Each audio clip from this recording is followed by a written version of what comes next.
하나님의 말씀 출애굽기 10장 2절의 말씀을 함께 봉독하겠습니다.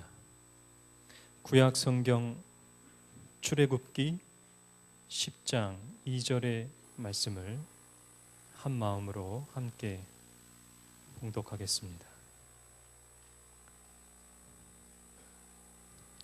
출애굽기 10장 2절의 말씀입니다.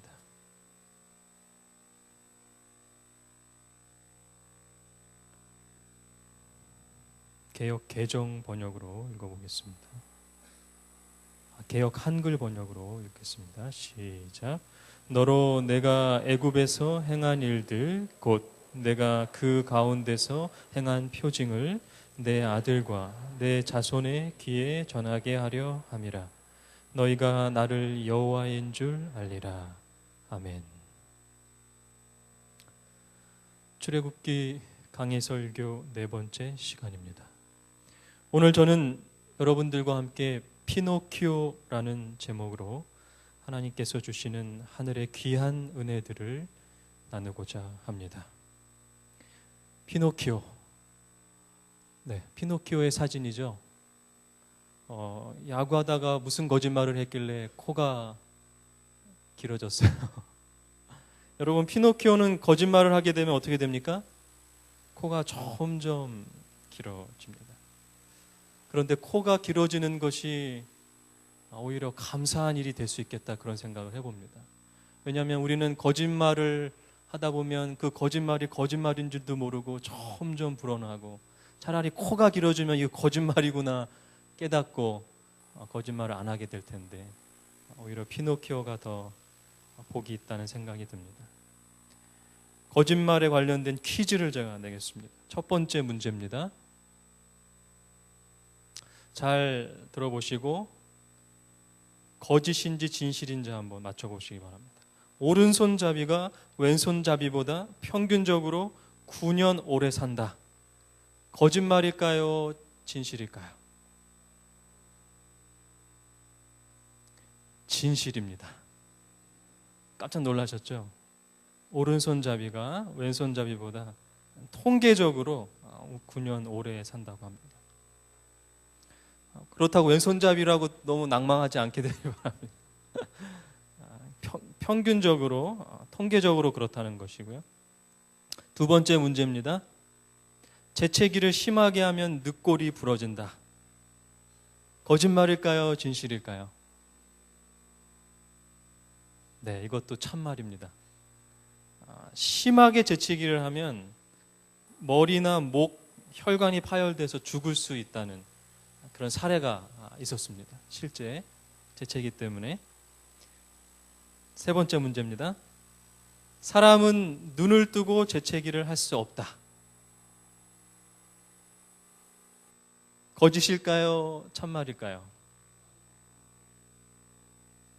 한번 해보실까요? 눈을 뜨고 재채기를 할 수가 없답니다. 신체 구조상. 처음 하셨죠? 네 번째 문제. 뇌는 텔레비전을 보고 있을 때보다 자고 있을 때에 더 활발하게 움직인다. 거짓일까요? 진실일까요? 네, 이것은 제가 언제 설교 때 한번 그 도표를 보여드린 적이 있는데요. 뇌가 살아 있는 것을 이제 측정을 해봤더니 텔레비전 보고 있을 때는 뇌가 죽어 있었다는 거예요. 오히려 자고 있을 때, 자는 게 오히려 죽은 것 같은데 자고 있을 때는 오히려 꿈을 꿔서 그런지 몰라도 뇌가 더 이렇게 살아 있었다. 그 강연을 듣는 사람들을 또 조사를 해봤더니 강연을 듣고만 있는 사람들은 또 뇌가 죽어 있었다는 거예요.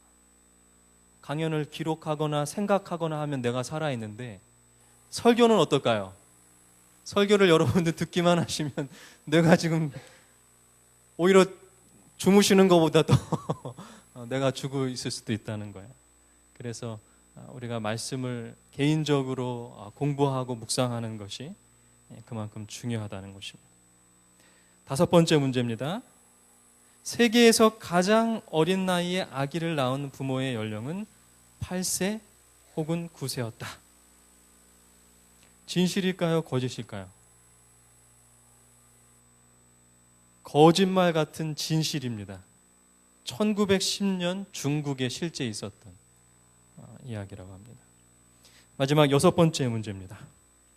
미국에서 영어를 말하는 사람과 중국에서 영어를 하는 사람의 수를 비교해 보면 중국에서 영어를 하는 사람의 수가 더 많다. 네, 진실입니다. 참 놀랍죠? 제가 지금 낸 6가지의 문제는 여러분들 생각하셨을 때 모두 거짓말 같지만 진실인 것들만 제가 이렇게 모은 것입니다. 사실 이런 문제들은 거짓이든 진실이든 우리의 삶에 크게 영향을 주지는 않습니다.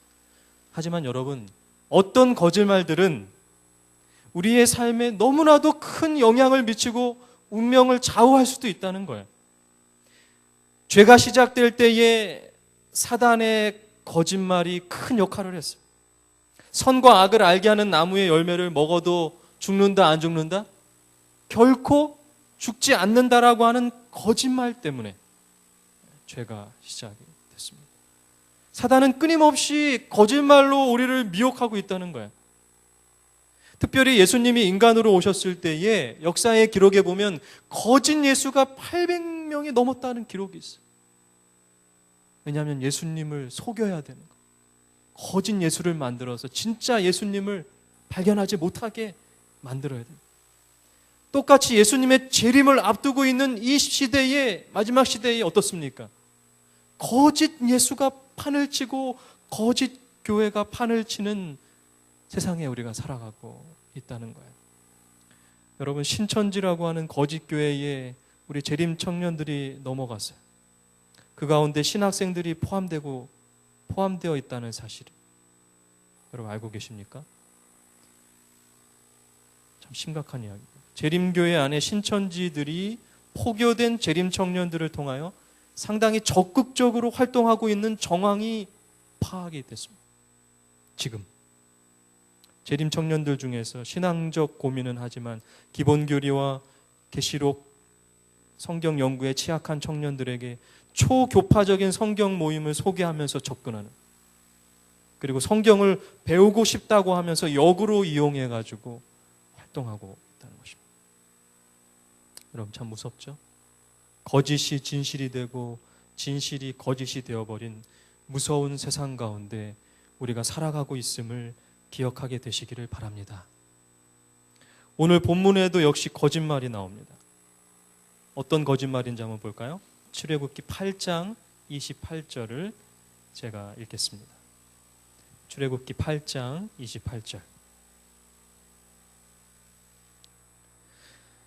바로가 가로되 내가 너희를 보내리니 너희가 너희 하나님 여호와께 광야에서 희생을 드릴 것이나 너무 멀리는 가지 말라.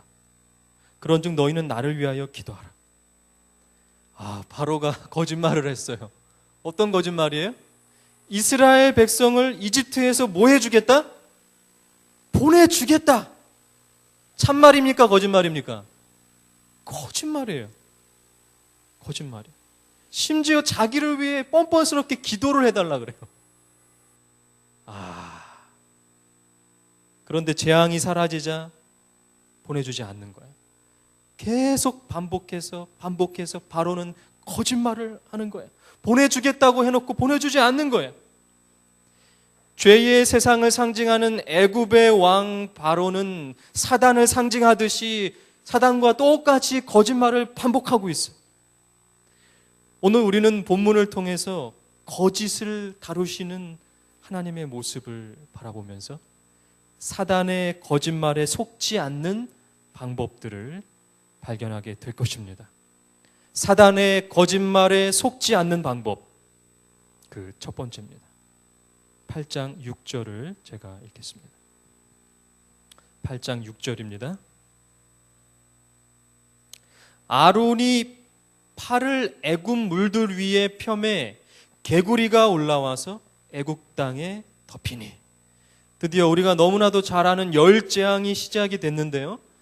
7장에서 이미 나일강이 피로 변하는 재앙을, 첫 번째 재앙을 시작으로 두 번째는 뭐가 올라왔어요? 개구리가 애굽 온 땅을 뒤덮었다. 한번 상상해 보세요. 너무 징그럽죠. 거듭 말씀드리지만 이스라엘 백성이 애굽에서 가나안으로 가는 그 여행은 우리가 하늘, 죄된 세상에서 하늘 가는 여행을 상징한다는 것입니다. 이스라엘 백성을 구원하기 위해 하나님이 보내주신 그 사람 모세는 우리가 하늘 가기 위해, 구원을 얻기 위해 이 땅에 우리를 위해 보내주신 누구를 상징한다고요? 예수 그리스도를 상징한다. 그러나 이스라엘 백성들이 모세를 믿었어요? 믿지 못했어요? 믿지 못했다는 거예요. 역시 예수님이 이 땅에 오셨을 때 사람들이 예수님을 믿었습니까? 믿지 않았습니까? 믿지 않았다는 거예요. 그래서 하나님이 사용하시는 방법이 이적이라는 것을 사용하십니다. 인간이 할 수 없는 이적을 보여주시면서 이 사람은 하나님이 내가 보낸 사람이라고 하는 확신을 주시는 거예요. 모세는 이적을 행했어요. 그래서 저는 10재앙이라고 하는 표현보다는 10개의 이적, 10개의 기적 이런 표현을 더 좋아합니다. 이건 기적이에요. 하나님이 모세를 믿을 수 있도록 해주시는 놀라운 기적입니다. 이스라엘 백성들에게 믿음을 주시기 위하여 모세를 통하여 이적을 보여주신 것처럼 하나님은 예수님을 통하여 많은 이적을 보여주셨어요. 그것은 10가지가 아니라 수도 없는 이적이었어요. 그런데 오늘 우리가 주목해야 할 부분은 7절입니다. 7절을 제가 읽겠습니다. 술객들도 자기 술법대로 이와 같이 하여 개구리로 애굽 땅에 올라오게 하였더라. 애굽의 술객들도 마술사들도 술법으로 개구리를 어떻게 했다는 거예요? 똑같이 흉내를 냈다는 거예요. 이게 무서운 것입니다. 예수님 당시에도 사단의 영이 임해서 이적을 행하는 사람들이 굉장히 많았어요. 왜냐하면 예수님의 이적과 헷갈리게 만들어요. 영감의 글은 이렇게 표현합니다. 술객들도 역시 이적과 기사를 행했다. 이는 그들 자신들의 기술로서만 행한 것이 아니요 저들의 신 사탄이 여호와께서 행하실 일을 모방하도록 그들을 도와주었기 때문에. 여러분, 역사는 반복됩니다. 예수님이 다시 오실 때가 다가왔어요. 사단은 예수님이 인간으로 오셨을 때 사람들이 진짜 예수님을 믿지 못하도록 거짓 예수를 만든 것처럼 예수님이 다시 오시는 이 재림의 날에 거짓 예수들을 사용하여 거짓 이적을 행하고 있다는 거예요. 지금 우리 주위에 거짓 예수들을 믿는 사람들이 점점 늘어나고 있어요. 인간이 하나님이 되어버렸어요. 거짓 예수들의 영향력이 참으로 대단한 시대에 우리가 살아가고 있다. 마치 애굽 술사들이, 마술사들이 개구리를 땅에서 올라오게 하니까 바로와 애굽 백성들이 더 자신들의 신을 믿게 됐던 것처럼, 여러분, 사람들의 믿음은 보이는 것에 집중하게 되어 있습니다. 진정한 하나님은 눈에 보이지 않아요. 거짓 하나님은 눈에 보여요. 이적도 막 행해요. 그래서 우리가 속을 수밖에 없어요. 이적을 보고 믿는 믿음은 결국 실패로 끝날 수밖에 없습니다. 이적을 보고 믿는 믿음은 얼마 가지 못한다는 거예요. 예수님 시대에도 수많은 사람들이 예수님을 따랐어요. 하지만 그들 거의 모두는 예수님의 이적을 보고 예수님을 믿은 거예요. 왜냐하면 십자가 앞에서 그들이 어떻게 했습니까? 모두 다 예수님을 부인했어요. 이적을 보고 믿었기 때문에. 여러분, 진정한 믿음은 보이지 않는 것을 믿을 수 있는, 보이지 않는 하나님을 믿을 수 있는 것이 진정한 믿음입니다. 여러분, 진정한 믿음을 가지게 되시기를 간절히 바랍니다. 하나님이 우리의 삶에 복을 주시고 우리의 기도에 응답이 있을 때에만, 우리의 눈으로 보이는 응답이 있을 때에만 하나님을 믿는 신앙이 아니라, 삶에 어려움이 여전히 있고 기도의 응답이 없어 보일지라도 하나님의 보이지 않는 섭리를 믿을 수 있는 그 신앙으로 살아가게 되시기를 간절히 기도합니다. 그렇습니다. 사단의 거짓말에 속지 않는 방법, 그 첫 번째는 보이지 않는 하나님을 경험하라. 우리 오랜만에 한번 따라해 보겠습니다. 보이지 않는 하나님을 경험하라. 시작. 보이지 않는 하나님을 경험하라. 보이지 않지만 우리의 삶에 끊임없이 역사하시는 하나님의 놀라운 은혜와 사랑을 더 많이 경험하게 되시기를 간절히 바랍니다. 사단의 거짓말에 속지 않는 방법, 그 두 번째입니다. 9장으로 가보겠습니다. 9장 8절을 제가 읽겠습니다. 여호와께서 모세와 아론에게 이르시되 너희는 풀무에 재 2웅큼을 가지고 모세가 바로의 목전에서 하늘을 향하여 날리라. 여러분, 이 장면은 매우 놀라운 장면이에요. 한번 잘 상상해 보십시오. 지금 6번째 재앙을 앞두고 5번째 재앙이 끝난 다음에, 반이 끝난 다음에 하나님은 모세와 아론에게 매우 이상한 명령을 하셨어요. 풀무, 즉 화로에서 재를 2웅큼 가지고 어디에다가 날려라? 하늘을 향하여 날려라 그랬어요. 왜 이렇게 하신 걸까요? 영감의 글은 이 장면을 이렇게 설명합니다. 잘 주목해서 들어보십시오. 모세는 풀무의 재를 취하여 바로의 목전에서 하늘을 향하여 날리라는 명령을 받았다. 이 행위는 의미심장하였다. 400년 전에 하나님께서 연기나는 풀무와 불타는 등의 상징으로 당신의 백성이 장차 압박당할 것을 아브라함에게 보이셨다. 그분께서 그들의 압박자들을 벌하시고 포로들은 큰 재물을 가지고 나오게 하리라고 선언하셨었다. 애굽에서 이스라엘은 오랫동안 고통의 풀무에서 신음하였다. 모세의 이 같은 행위는 하나님께서 당신의 약속을 기억하고 계시며 그들의 해방의 때가 이르렀다는 것을 그들에게 보증하는 것이었다. 여러분, 400년 전에 창세기에 보면 아브라함과 하나님이 언약을 맺으실 때에 하나님이 풀무, 화로의 횃불의 모양으로 제단을 지나가셨던 일이 있었어요. 그 얘기하는 거예요. 창세기 15장 17절을 보겠습니다. 창세기 강해 설교할 때 제가 말씀드렸습니다. 해가 져서 어두울 때에 연기 나는 화로가 보였어요. 풀무가 보인 것입니다. 거기서 횃불이 쪼갠 고기, 두 제단에 쪼개놓은 고기 사이로 횃불이 지나갔어요. 그리고 하나님께서 예언을 하셨는데 놀라운 예언.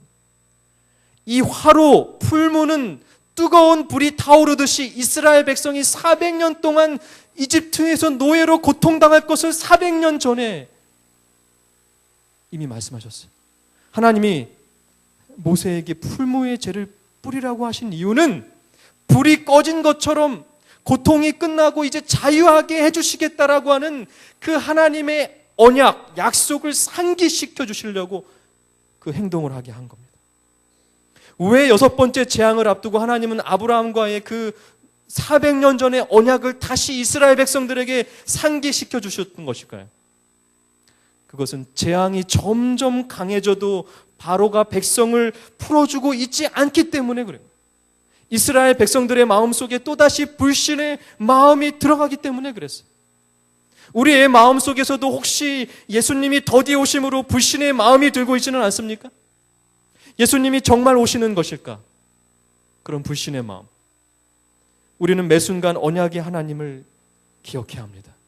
미리 예언하시고 그 예언을 이루시는 하나님을 바라보게 되시기를 간절히 바랍니다.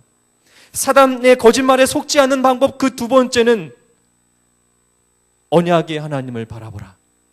따라해 보겠습니다. 언약의 하나님을 바라보라. 시작. 언약의 하나님을 바라보라. 우리하고 맺으신 그 언약을 기필코 이루시는 그 하나님을 바라보게 되시기를 간절히 기도합니다.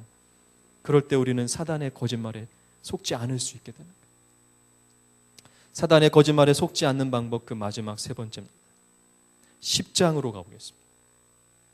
10장 1절을 제가 읽겠습니다. 우리가 함께 읽었던 본문인데요. 여호와께서 모세에게 이르시되 바로에게 들어가라. 내가 그의 마음과 그 신하들의 마음을 완강케 함은 나의 표징을 그들 중에 보이기 위함이며 너로 내가 애굽에서 행한 일들 곧 내가 그 가운데서 행한 표징을 내 아들과 내 자손의 귀에 전하게 하려 함이라. 너희가 나를 여호와인 줄 알리라. 하나님은 10가지의 기적을 보여주시면서 그것은 표징을 삼기 위함이다라고 오늘 말씀하고 계세요.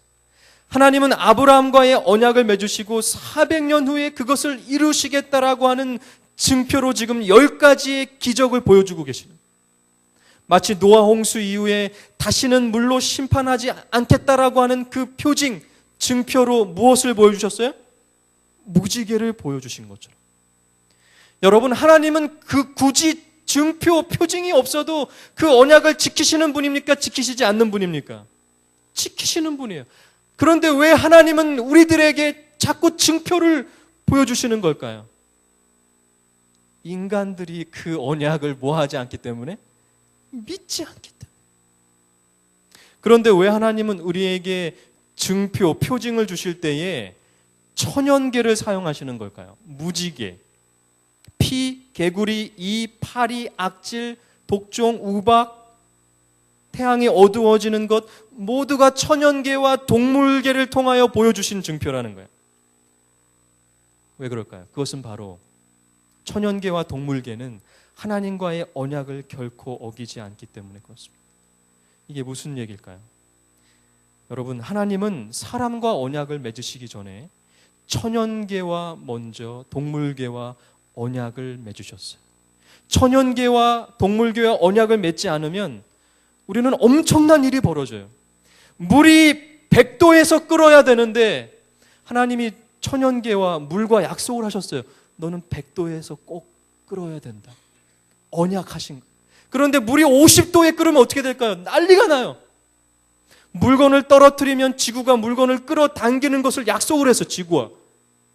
그런데 떨어졌는데 떨어지지 않고 하늘로 올라가면 난리가 나요. 이것은 하나님이 천연계와 언약을 맺으신 거예요. 물이 높은 곳에서 낮은 곳으로 흐르고 봄이 되면 꽃이 피고 가을에 낙엽이 지는 것, 우리가 그냥 자연스럽게 생각하던 모든 것들은 천연계가 하나님과의 언약에 순종하는 거예요. 새들이 하늘을 날고, 그런데 유독 천연계와 동식물계 가운데 하나님의 언약에 유일하게 순종하지 않는 존재가 있어요. 그것이 누구입니까? 바로 사람이에요. 이스라엘 백성이든 애굽 백성이든 다 똑같이 인간들은 하나님과의 언약에 순종하지 않을 수 있는 자유가 주어졌어요. 그게 사랑이에요. 그래서 언약을 순종하지 않는. 그래서 하나님께서 천연계와 동물들을 자꾸 사용하셔서 표징을 보여주시는 거예요. 얘들아, 이 천연계와 동물계는 온전히 내 말에 순종하고 있지 않느냐?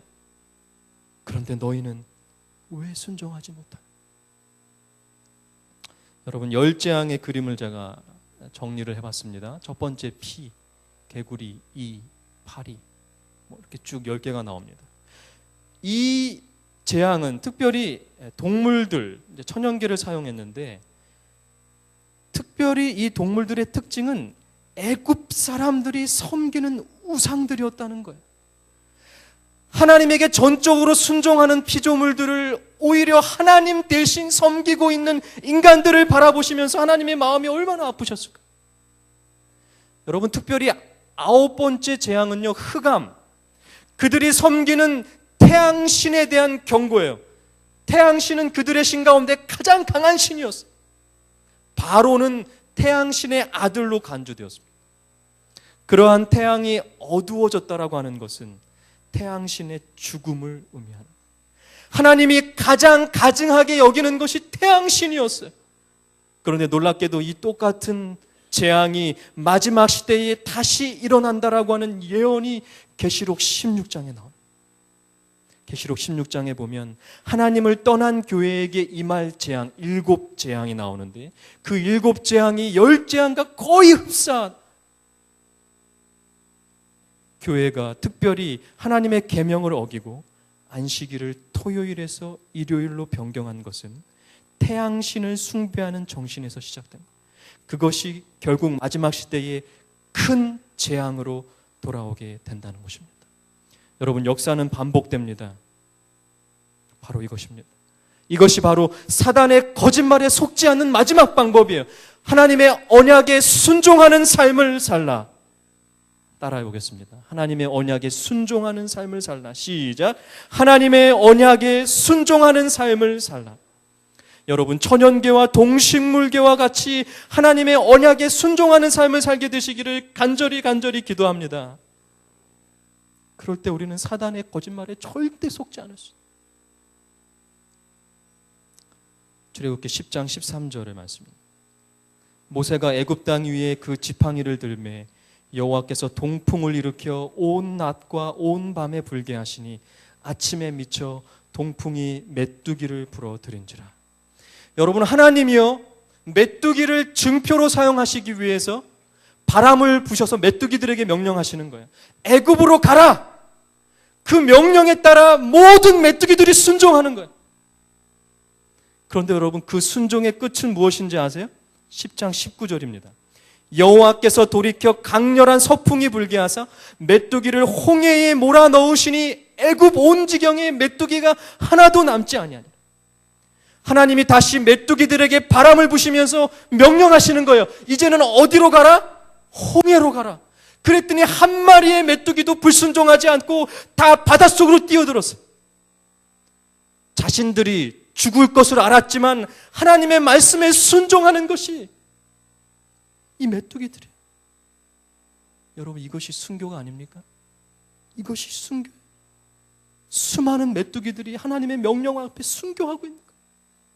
마치 예수님이 베드로에게 그물을 던져라 했더니 물고기들이 너나 할 것 없이 죽으려고 베드로의 그물 속으로 들어왔어요. 예수님께 순종하는 거예요. 메뚜기와 물고기, 모든 천연계와 동물계는 하나님께 전적으로 순종하는 거예요. 오히려 그들은 자신들이 하나님의 증표로 사용된 것에 대하여 영광스러워했을지도 모르겠어요. 마지막 시대에 다시 한번 우리에게도 주어진 증표가 있습니다. 이것은 사실 창조 때부터 주신 것이고 출애굽 때에 다시 한번 주셨고 마지막 시대에 우리에게 정말 중요한 구원의 증표가 되는 거예요. 출애굽기 31장 13절 같이 한번 읽어보겠습니다. 시작. 너는 이스라엘 자손에게 고하여 이르기를 너희는 나의 안식일을 지키라. 이는 나와 너희 사이에 너희 대대의 표징이니 나는 너희를 거룩해 하게 하는 여호와인 줄 너희로 알게 하게 함이라. 아멘. 여러분, 안식일은 증표예요. 표징이라 그랬어요. 안식일은 시간의 축복이에요. 이것은 오직 인간만 누릴 수 있는 축복이에요. 여러분, 천연계와 동물계는 안식일에 결코 쉬지 않습니다. 태양이 안식일에 쉬면 큰일 나요. 안식일은 오직 인간에게 주신 축복이에요. 왜 표징인가? 결국 마지막에는 안식일의 언약을 지키느냐 안 지키느냐가 하늘에 갈 수 있는 표징이 될 것이기 때문에 그렇습니다. 안식일 때문에 순교할 수도 있는 상황이 반드시 온다는 거예요. 그때 우리에게 힘이 되는 것이 무엇일까요? 이제 마지막입니다. 여러분, 바로에게 아무리 표징을 보여주고 기적을 보여줘도 그 마음이 변하지 않을 것을 하나님은 아셨을까요? 모르셨을까요? 아셨어요. 그런데 왜 굳이 10가지나 되는 재앙을 내리신 걸까요? 그냥 한 번에 장자의 죽음, 마지막 재앙을 내리셨다면 한 번에 이스라엘 백성이 애굽에서 나올 수 있었을 텐데 변하지 않을 것을 아시면서도 왜 10가지나 그렇게 보여주시는 하나님? 어떻게든 바로도 기회를 주고 싶으신 하나님의 마음, 그 하나님이 우리 하나님이라는 거예요. 노아 홍수 때 100년이 넘게 홍수가 날 것이라고 외치고 외쳐도 믿지 않을 것을 아셨어요? 몰랐어요? 방주가 작은 이유는 타지 않을 것을 아셨다는 거예요. 그럼에도 불구하고 시간을 주시는 하나님, 기회를 주시는 하나님, 그 하나님이 우리의 하나님. 하나님은 우리에게 늘 속아주시는 바보 같은 하나님이시라는 거예요. 늘 속으시면서도 늘 바보같이 또 우리를 믿어주시는 하나님이 우리의 하나님이시라는 거예요. 저도 바로처럼 매 순간 하나님 없이 사랑 없이 살아가는 거짓 인생을 살아가는 목회자입니다. 하지만 매일 아침마다 말씀을 묵상하면서 하나님, 제가 사랑을 실천하겠습니다. 예수님처럼 살겠습니다. 그렇게 매일 약속하지만 그렇게 살지 못할 것을 아시면서도 하나님은 늘 아침마다 저를 믿어주신다는 거예요. 그 하나님이 저희 하나님이고 여러분의 하나님이십니다. 여러분, 그 하나님의 은혜로 살아가게 되시기를 간절히 바랍니다. 그 하나님의 은혜로 힘을 내시기를 간절히 바랍니다. 하나님은 가장 강력한 증표인 장자의 죽음을 통하여 이스라엘을 구원하셨어요. 장자의 죽음은 우리를 위하여 대신 죽으신 하나님의 독생자 장자 예수 그리스도의 십자가의 놀라운 죽음, 그 사랑을 상징하는 거예요. 예수님은 온 우주에서 유일하게 불순종할 수 있는 인간으로 태어나셨지만 완벽한 순종이 무엇인지 온 우주 거민들에게 보여주셨어요. 하나님께서 최초로 인간을 표징으로 삼으셨는데 그 사람이 바로 예수님. 예수님의 십자가, 그것이 우리의 표징이 되는 거예요. 그 십자가의 놀라운 사랑을 경험한 사람들은 결코 하나님을 배신하지 않을 것입니다. 예수 그리스도의 십자가의 사랑이 여러분들에게 하늘 가는 가장 큰 증표가 되시기를 간절히 기도합니다. 여러분, 오늘 설교의 제목이 뭐였죠? 피노키오. 여러분, 피노키오가 거짓말을 하는 것을 피노키오를 만든 제페토 할아버지가 알았을까요? 몰랐을까요? 알았어요. 점점 커지는 것을 보고도 피노키오를 믿어준 사람이 제페토 할아버지. 그래도 변화되지 않자 제페토 할아버지는 바닷속으로 뛰어들었어요. 목숨을 걸고 피노키오를 살리기 위해 목숨을 버린 이 피노키오의 이야기가 저는 마치 예수님의 십자가의 이야기처럼 느껴지는 것은 왜일까요? 여러분, 사단의 거짓말에 속지 않는 방법, 보이지 않는 하나님을 경험하시고 언약의 하나님을 바라보시고 하나님의 언약에 순종하는 삶을 사는 태계원교회 모든 성도들이 되시기를 간절히 바라면서 말씀을 마치겠습니다.